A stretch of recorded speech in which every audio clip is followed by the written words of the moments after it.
This podcast is made possible by our supporters on Patreon, who pledge an amount to contribute every month and in return get exclusive access to bonus content, merchandise discounts, and much more.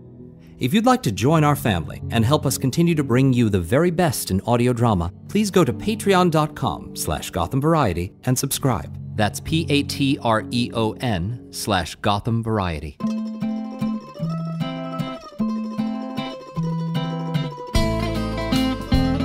And now, from New York, the Gotham Variety Podcast, in a unique series of theatrical productions. And here's your producer and host, Joe Rubenstein. Greetings and welcome to episode 5 of Gotham Variety. And tonight's story, How Much Land Does a Man Need by Leo Tolstoy, is a parable. And this parable is part of a shift in focus for Tolstoy that developed after a spiritual crisis in his early 50s. Inspired by the direct teachings of both Jesus and Confucius, Tolstoy became a complete pacifist. He actually had a large influence on Gandhi, with whom he corresponded late in life.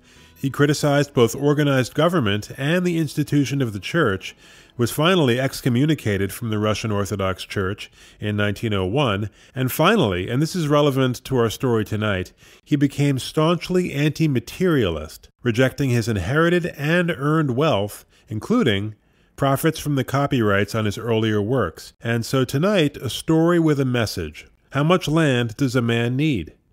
Well, let's find out right after this. You can follow us on Twitter @Gotham Variety, like us on Facebook, subscribe to our show on Apple Podcasts or Stitcher. We're on Spotify as well. Check out our website at gothamvariety.com, where you can send us your comments and questions. And if you love what we're doing, we'd love a 5-star review on the podcast platform of your choice. Reviews and ratings help keep our show on the charts, so more and more people can find us. How much land does a man need?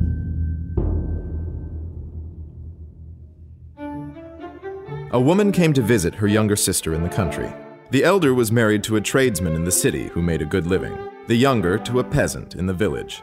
The elder began to boast of the advantages of city life, how comfortably they lived, how well they dressed, the things they ate, and how they went to the theater and musical entertainments. The younger sister was annoyed and stood up for the life of a peasant. I wouldn't trade places with you for all the world. No? No. It's true you live in a better style than we do, but you could lose everything tomorrow. Nonsense. It happens all the time. Wealthy one day, begging the next. Our way is safer. We'll never be rich, but we'll always have enough to eat. Yes, if you like to share your food with the pigs and the cattle. You know nothing of how we live. And you know nothing of elegance or good manners. However much you and your man slave, you'll die as you live. At the bottom, and your children the same. Well, at least Pavel and I don't have to bow and scrape for anyone.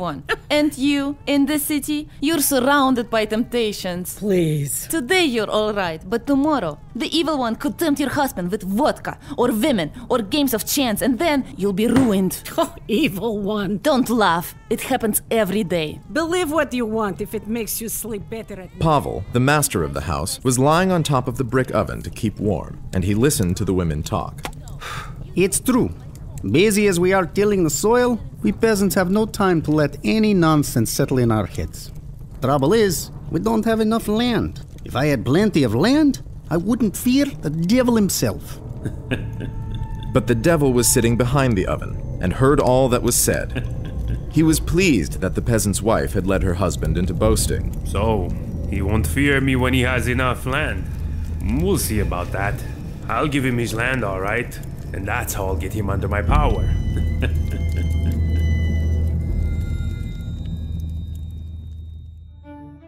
Close to the village lived a woman with an estate of 300 acres.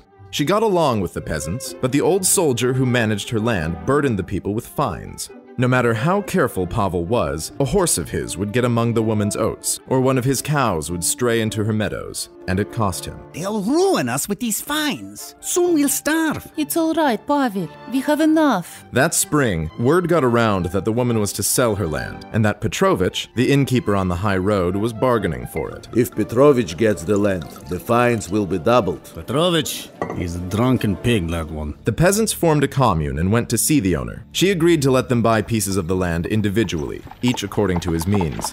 Pavel! You heard about Nikolai? What about him? He's buying 50 acres. He has the money? She agreed to take half in cash and wait a year for the rest. What's the matter with you? You haven't touched your food. The land. What land? Pavel, The land, the old woman's land. what about it? It's all being sold off. Right under our noses. So, we have enough. Enough? No. We need 20 acres at least. So husband and wife put their heads together and somehow managed to scrape together half the purchase money. Pavel and the owner came to an agreement for a farm of 40 acres, half the money to be paid up front, the rest in 2 years. So much land! And all of it ours. The harvest was good, and within a year, Pavel had paid off all his debts. Every morning when he went out to plow and looked at his meadows, his heart filled with joy. The grass and flowers that grew on his land seemed unlike any that grew elsewhere. Before, when he had passed by this land, it had looked the same as any other. But now, it seemed different.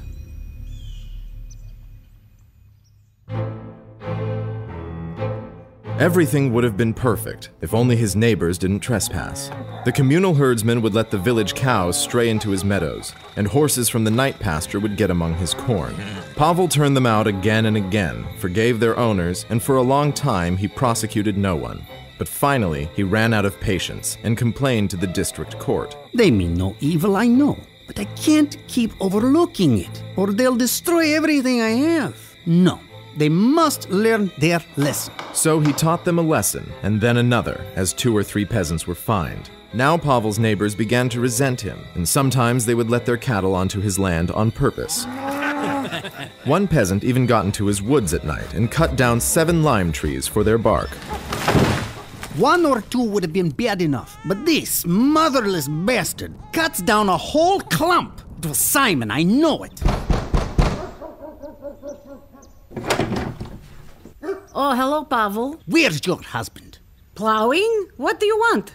The bark from the 7 lime trees he stole from me. He stole nothing. Are you drunk? No, but if you don't mind, sister, I'll have a look around. Look all you want, but I'm not your sister, and Simon's no thief. Pavel found nothing, but he was sure that Simon had stolen his trees, so he lodged a complaint. After Simon was acquitted, there being no evidence against him, Pavel unleashed his rage upon the elder and the judges. You let thieves grease your palms. You think I don't know. If you were honest yourselves, you wouldn't let scoundrel go free. You're worse than him. The trouble continued, as did the fines, and a few peasants threatened to burn down Pavel's buildings. Around this time, many families were leaving the village. Easy, girl, easy. It's true. Things aren't so good, but no need to leave. Let them go. I'll take over their land and make my estate bigger. Then, maybe I can relax. Easy. Pavel was smoking a pipe after a hard day's work when a passing stranger stopped by. He was given supper and permitted to stay the night. Where are you from, brother? Beyond the Volga, where I've been working.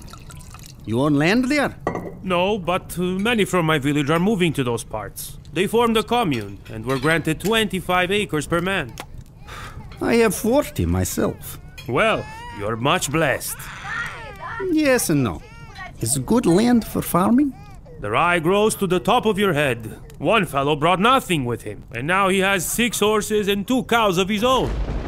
Pavel spoke to his wife after the stranger had gone. Why should we suffer in this hell when others are living high and mighty? What do you want to do? Sell everything, and with the money, we start fresh over there. Who's to say it will be any better? It has to be. You know the people here. Always trouble and threats. But to risk everything on the word of a stranger?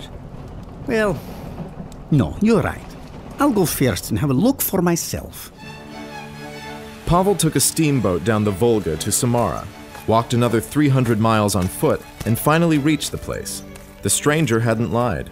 Every man had 25 acres of communal land, and anyone who had the money could buy good freehold land at 50 cents an acre. Pavel went home, sold everything, and started for the new settlement with his family.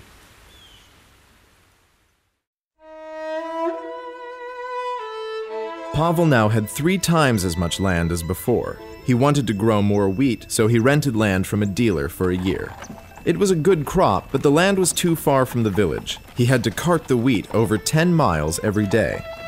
Pavel went on this way for 3 years and did well enough to save some money. Then he and another dealer rented a piece of land from some peasants and farmed it. But there was a dispute, the peasants went to the law, and all Pavel's work was lost. If it were all mine, I'd be independent. No more headaches. How much land do we need? 1,000 acres, and all in one place. One day, a passing dealer stopped at Pavel's to get feed for his horse. Where do you come from? The land of the Bashkirs. I've heard of them. Is it true they speak no Russian? Yes, I use a translator. You work for them? No, I bought 13,000 acres from them for 1,000 rubles worth of goods. It's a joke? It's true. All you have to do is make friends with the chief. What did you give them? Dresses, carpets, a case of tea, wine to those that wanted it.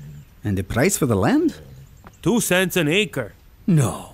And the land lies near a river, so the whole prairie's virgin soil. If you walked for a year, you couldn't cover it all. And it all belongs to the Bashkirs. Well, except for what's mine. This is really something. I could get 10 times as much land as I have now for the same money. Go, pay them a visit. But hurry, word travels fast.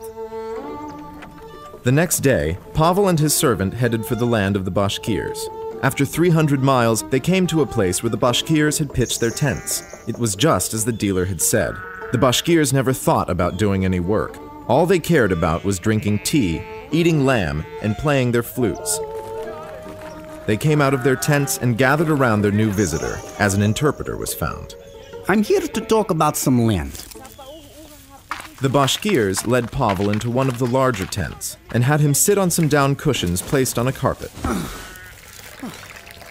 They gave him tea, had a sheep killed, and gave him mutton to eat. Pavel took out his gifts and distributed them among the Bashkirs. What are they saying? In return for your gifts, they are more than happy to give you as much land as you want.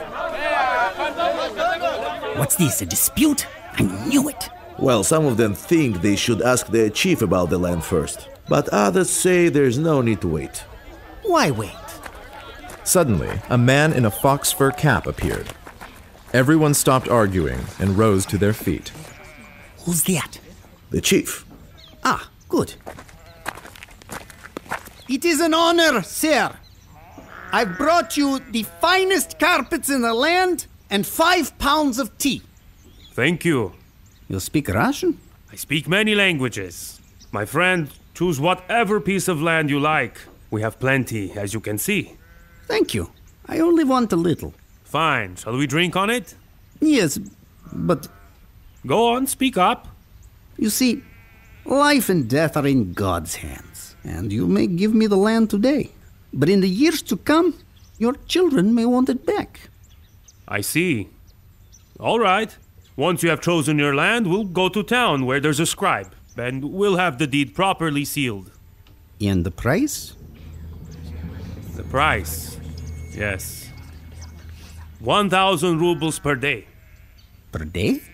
We're simple folk here. We don't know about acres. We'll just sell it by the day. How does that work? As much as you can cover on your feet in a single day is yours. And the price is 1,000 rubles per day. But in a whole day, one could get around a large piece of land. All of it yours. But there is one condition. If you don't return on the same day to the spot you started from, all your money is lost. All right. But how am I to mark the way I've gone? Get him a shovel. Mark your spots as you go by digging holes and piling up the dirt. Tomorrow, we'll go around with a plow from hole to hole and mark your boundaries. But don't forget, before the sun sets, you must return to us. Agreed. The Bashkirs gave Pavel a featherbed to sleep on, promising to assemble the next morning before sunrise and ride out to the appointed spot on a hill.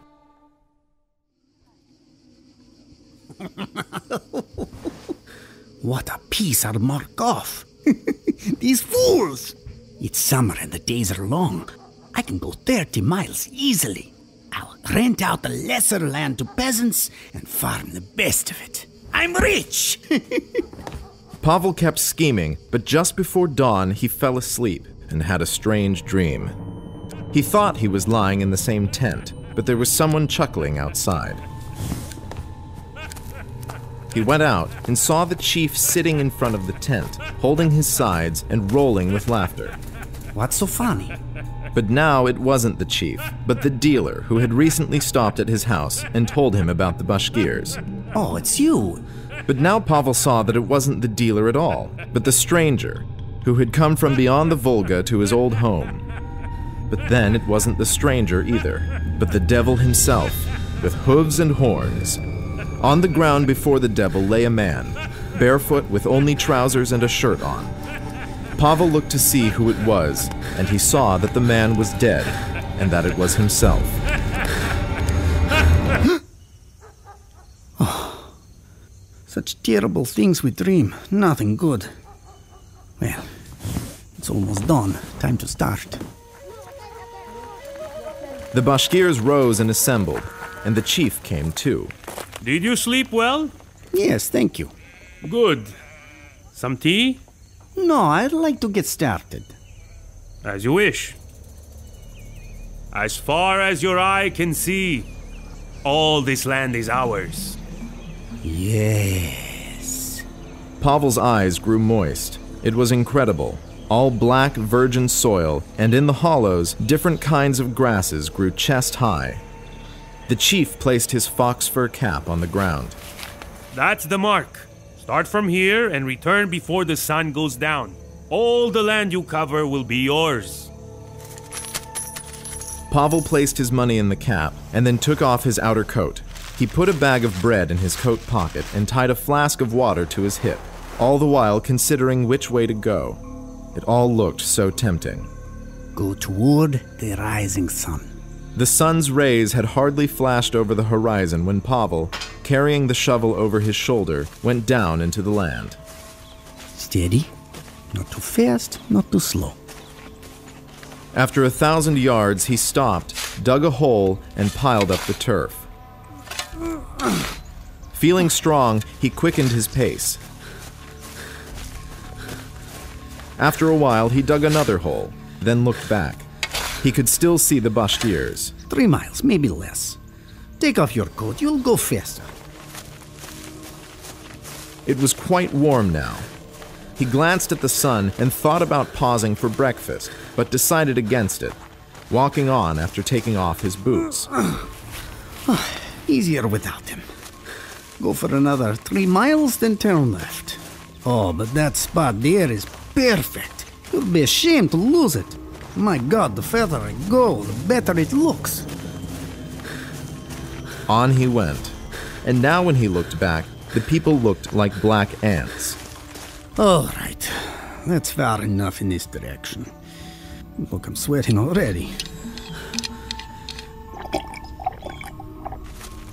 After taking a drink from his flask, he turned sharply to the left. The grass was high, and it was very hot now. Pavel looked into the sun. Must be around noon. All right, rest, but not too long.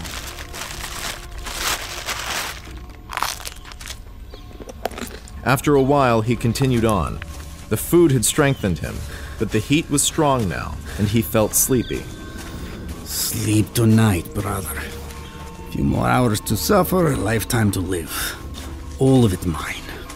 He went a long way in this direction and was about to turn left again when he saw a beautiful damp hollow. Oh, it would be a crime to leave that out. Flax would do beautifully there. So Pavel went past the hollow and dug a hole on the other side before turning the corner. The heat made the air shimmer, and through the haze the people could now hardly be seen. The sun was nearly halfway to the horizon, and he was still 10 miles from his goal. All right. Now, hurry back in a straight line. So the boundaries will be a little lopsided, so what? If I go too far, I'll lose it all. He quickly dug a hole and then headed straight back to the hill he'd started from.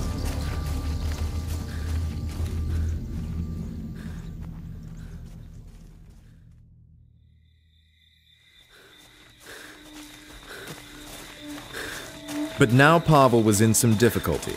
Sweat poured down his face, his bare feet were cut and bruised, and his legs began to fail him. His whole body ached for rest, but the sun waits for no man, and it was sinking lower and lower. Idiot! You've overplayed your hand.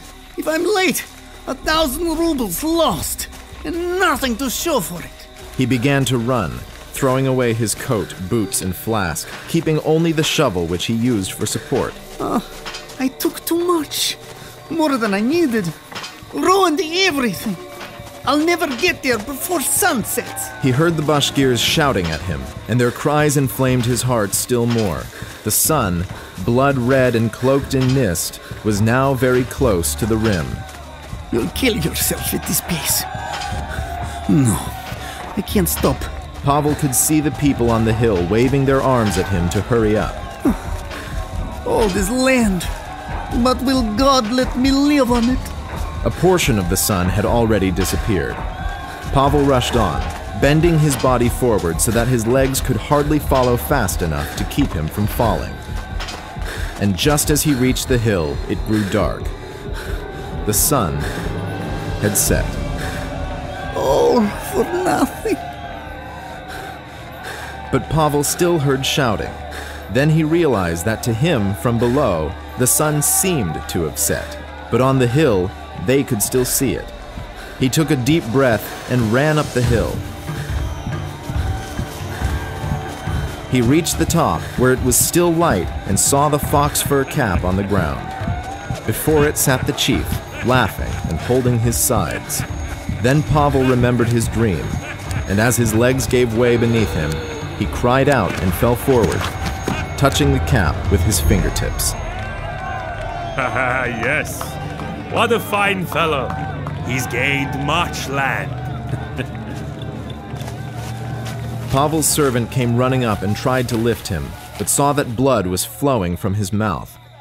Pavel was dead. As the Bashkirs clicked their tongues in pity, the servant picked up the shovel, dug a grave long enough for Pavel to lie in, and buried him in it. 6 feet from head to heels. It was all he needed.